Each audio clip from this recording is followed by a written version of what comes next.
오늘 본문의 말씀은 계시록 16장 2절 말씀입니다. 첫째가 가서 그 대접을 땅에 쏟으며 악하고 독한 헌대가 짐승의 표를 받은 사람들과 그 우상에게 경배하는 자들에게 나더라. 계시록 16장은 불의한 세상을 향한 하나님의 마지막 재앙들을 기록하고 있습니다. 하나님의 마지막 재앙, 곧 7대접의 재앙입니다. 7대접이 하나씩 쏟아지게 되면 그 대접에 담겼던 하나님의 진노가 그대로 불의한 세상의 재앙으로 펼쳐지게 된다는 것입니다. 그리고 이 재앙은 앞선 그 어떤 재앙보다도 가장 무서운 재앙이 될 것이며 또 가장 두려운 재앙이 될 것임을 계시록 16장은 전하고 있고, 동시에 그 재앙들은 하늘과 바다, 땅, 심지어 공기까지 땅의 모든 곳에 임하게 될 것임을 전하고 있다는 것입니다. 오늘은 그 가운데 특별히 첫 번째 대접에 대한 재앙에 관하여 집중적으로 말씀을 나누고자 합니다. 굳이 첫 번째 대접에 대한 것만을 따로 이 시간 전하게 되는 것은 이 재앙에 포함되는 자들에 관한 그 경고의 예언이 반복적으로 등장하고 있기 때문입니다. 왜 반복적으로 계시록은 이 재앙에 포함된 자들을 언급하고 있는 것인지, 그리고 왜 이 재앙에 우리는 더 경각심을 가져야 하는지 등을 오늘 말씀을 통해 나누고자 한다는 것입니다. 오늘 본문 그 첫 번째 대접의 재앙은 바로 짐승과 우상에게 경배하거나 또는 짐승의 표를 받은 자들을 향하고 있다는 것입니다. 즉 이들이 하나님의 마지막 재앙의 가장 첫 번째 대상들이 된다는 것입니다. 그렇게 이들에게 임하는 재앙, 그 재앙은 바로 독한 헌대라는 것입니다. 그 독한 헌대가 그들의 몸에서 발병을 하게 된다는 것입니다. 헌대는 피부가 헐어서 생기는 상처 또는 부스럼을 말하고 있습니다. 이것을 다른 성경에서는 종기라고 또한 표현하고 있습니다. 더불어 악하고 독한 헌대라는 것을 쉬운 말 성경에서는 흉측하고 고통스러운 종기라고 풀어서 설명하고 있습니다. 즉 짐승과 우상에게 경배하거나 또는 짐승의 표를 받은 사람들의 몸에 눈에 보이는 흉측하고 고통스러운 종기들이 발병하게 된다는 것을 말씀하고 있다는 것입니다. 계시록 말씀을 묵상하다 보면 13장 이후부터 이상하리만큼 이 부분에 관련한 예언들을 반복하고 있음을 보게 된다는 것입니다. 즉 짐승과 우상에게 경배하는 자들과 짐승의 표를 받는 자들, 그리고 그 반대로 짐승과 우상에게 경배하지도 아니하고 짐승의 표도 받지도 아니한 자들의 그런 관련한 예언들을 반복하여서 전하고 있다는 것입니다. 계시록 13장에서는 생명책에 기록되지 못한 자들이 짐승에게 경배할 것이며 짐승의 표를 받게 될 것이라고 예언하고 있고, 14장에서는 영원한 복음을 전하는 새 천사들 가운데 세 번째 천사가 누구든지 짐승을 경배하고 이마나 손에 짐승의 표를 받게 되면 하나님의 진노의 포도주를 마시게 될 것이라고 또한 경고하고 있으며, 그리고 15장에서는 짐승과 우상과 그의 이름의 수를 이기고 벗어난 자들, 곧 짐승과 우상에게 경배하지 아니하고 짐승의 표도 받지 아니한 사람들이 유리바다 같은 곳에서 모세의 노래, 어린 양의 노래를 부른다고 또한 예언하고 있다는 것입니다. 그리고 16장 오늘 본문에서는 짐승과 우상에게 경배한 자들과 짐승의 표를 받은 자들에게 독한 헌대가 발병하게 될 것을 예언하고 있고, 20장에서는 짐승과 우상에게 경배하지 아니하고 짐승의 표도 받지 않은 사람들이 누리게 되는 영광을 또한 예언하고 있다는 것입니다. 계시록 말씀에 짐승에게 경배한다는 표현과 짐승의 표를 받는다는 실질적인 표현만 찾아봐도 대략 이러하고, 실질적 표현으로 기술하고 있지는 않지만 그 의미를 내포하고 있는 예언까지 보게 된다면 이에 관련한 예언들이 매 장마다 그렇게 반복하고 있다는 것입니다. 이러한 반복적인 예언을 통해 계시록은 어떠한 자들이 짐승과 우상에게 경배를 하게 될 것이며 짐승의 표를 받게 될 것인지, 그리고 그들에게는 앞으로 어떠한 일들이 일어나게 될 것인지, 더불어 그 반대인 자들, 곧 짐승과 우상에게 경배하지도 아니하고 짐승의 표도 받지 아니한 자들은 어떠한 자들이며 그들은 앞으로 어떠한 자리에 있게 되는지 등에 관하여 반복적으로 예언하고 있다는 것입니다. 반복적으로 예언하고 있다는 것은 즉 강조하고 있다는 것입니다. 즉 이 부분에 대하여 예수님은 계시록을 통해 특별히 더 강조하시고 있다는 것입니다. 그렇다면 왜 예수님은 이 부분에 대한 예언을 강조하고 계실까요?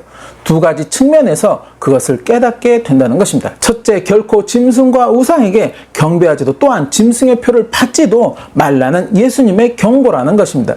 어떠한 이유에서든지 또 무슨 상황으로 인해서든지 결국에 짐승과 우상에게 경배하거나 또는 짐승의 표를 받게 된다면 그에게는 하나님의 무서운 재앙이 임하게 되리라는 것입니다.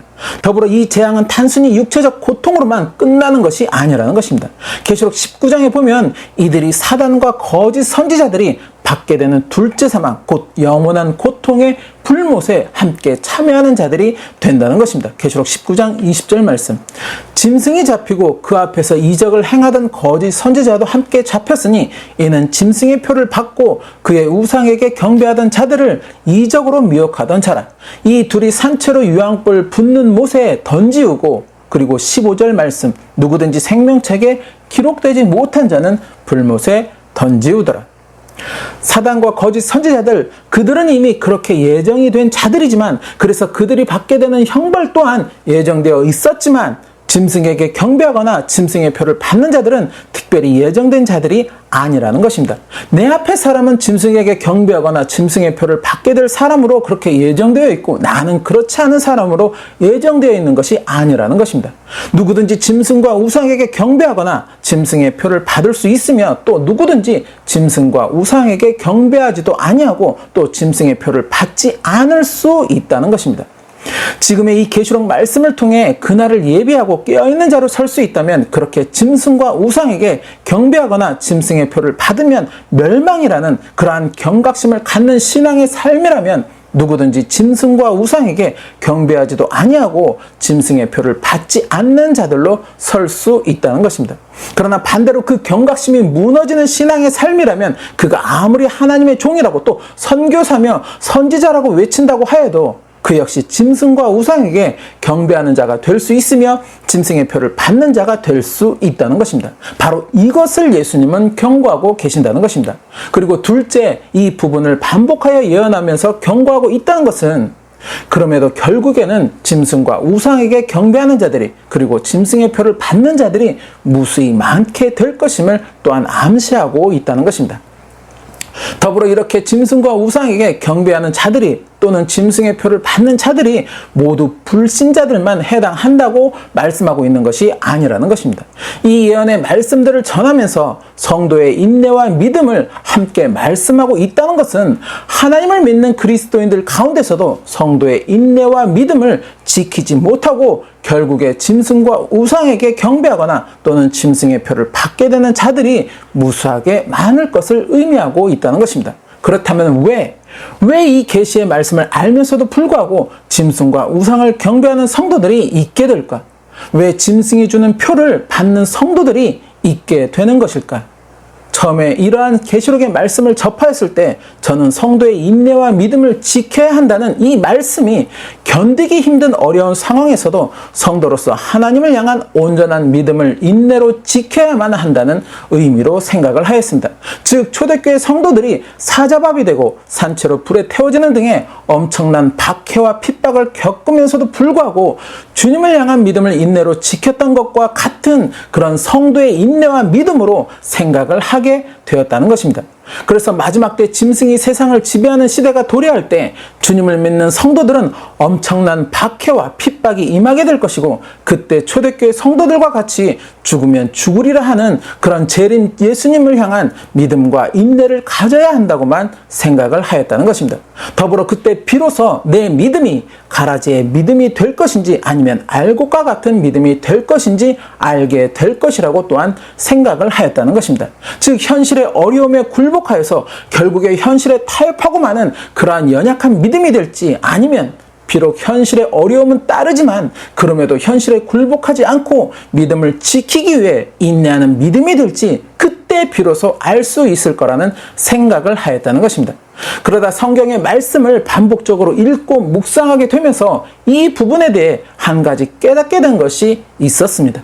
짐승은 처음부터 자신의 실질적인 정체를 드러내면서 자신을 경배하라고 강요하고 압박하는 것이 아니라는 것입니다.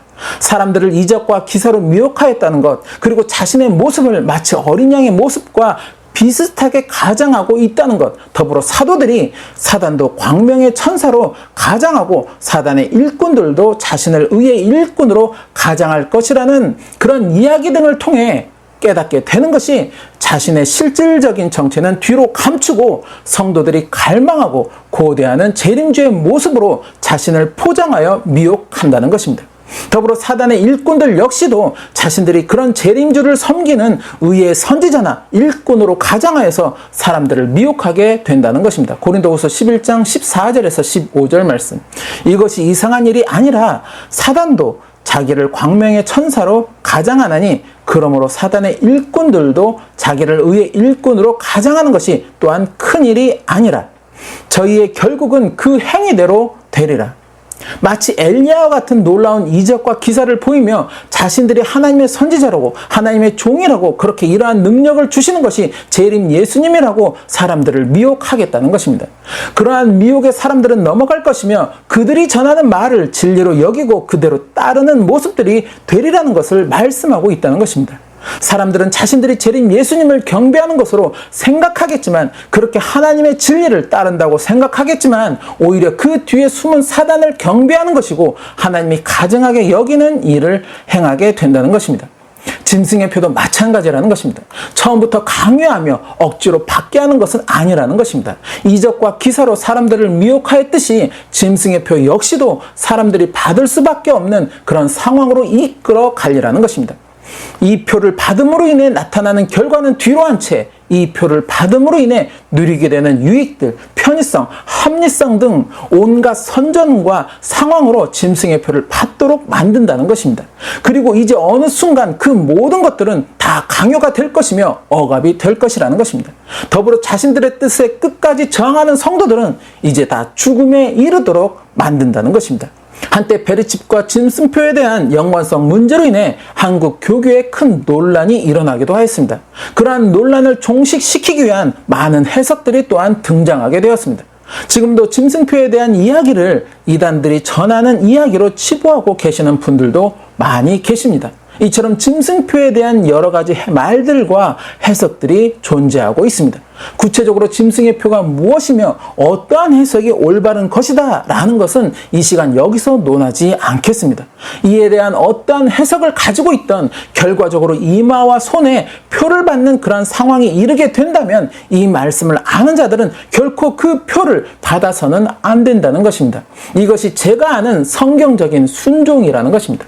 이마와 손에 받는 표가 매매하는 상관이 없다고 해서 또 계시록의 짐승표는 단지 상징적인 것에 불과하기에 실질적으로 사람 몸속에 삽입하는 것과는 아무런 관계가 없다고 해서 등등 이런저런 이유로 짐승의 표에 대해 방심하도록 만든다거나 방심하게 된다면 그래서 결국 짐승의 표를 받게 된다면 그의 결국은 오늘 본문의 첫 번째 대접의 재앙이라는 것입니다.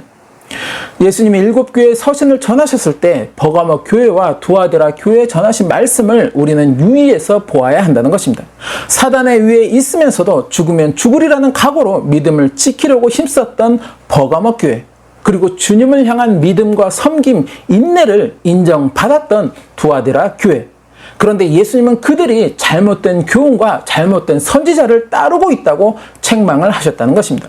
그것은 곧 겉으로 확고하게 드러나는 어떤 사단의 정체에 대해서는 완고한 믿음으로 주님을 향한 믿음과 인내를 지키는 그런 신앙의 모습이지만 겉으로 드러나지 않고 교묘하게 자신을 주님으로 위장한 사단의 모습에는 아주 약한 모습을 보이는 것이 또한 지금의 우리 신앙인들의 모습이라는 것입니다.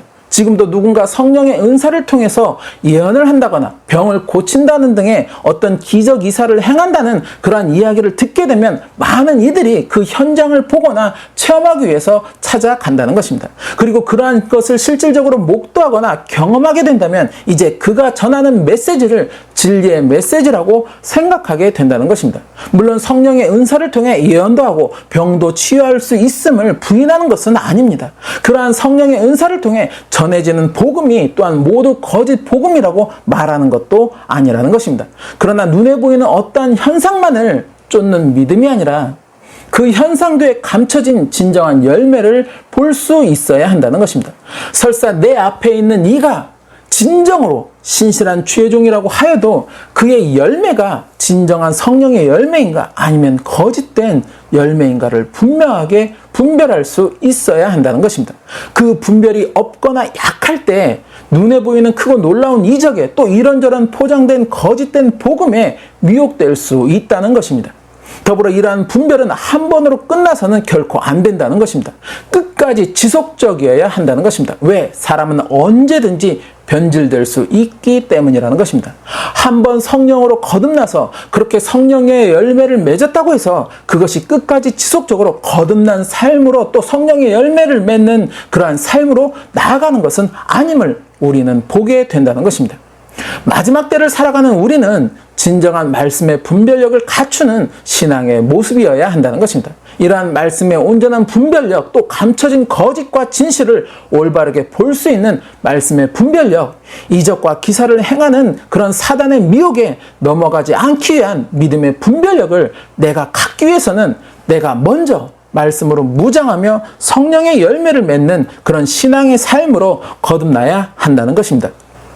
성령의 충만과 함께 하나님의 지혜를 구하며 말씀을 묵상하며 말씀이 주는 의미에 순종하는 신앙의 삶, 그렇게 말씀 안에서의 성령의 열매를 맺는 삶으로 거듭났을 때 사단의 미혹을 이기고 성도의 인내와 믿음을 지키는 자로 끝까지 설 수 있게 된다는 것입니다. 이러한 삶이 바로 주님과 동행하는 삶이라는 것입니다. 주님과 동행하는 자의 삶은 생명책에 그 이름이 기록되는 삶이며 생명책에 이름이 기록된 자는 결코 짐승과 우상에게 경배하지도 또 짐승의 표를 받지도 않게 된다는 것입니다. 그리고 결국에 승리하는 자가 되어서 주님과 함께 그 모든 영광을 다 누리는 자로 서게 된다는 것입니다. 그런 축복의 삶, 곧 주님과 동행하는 그런 축복의 삶이 저와 여러분의 삶이 되시기를 소망합니다. 그렇게 저와 여러분의 이름이 생명책에 기록되는 그 은혜가 있으시기를 소망합니다. 그래서 결국에 주님이 기뻐하시는 이기는 자가 되어서 오늘 본문에 기록된 하나님의 재앙에 속하지 않는 그 축복이 있으시기를 예수님의 이름으로 축원합니다.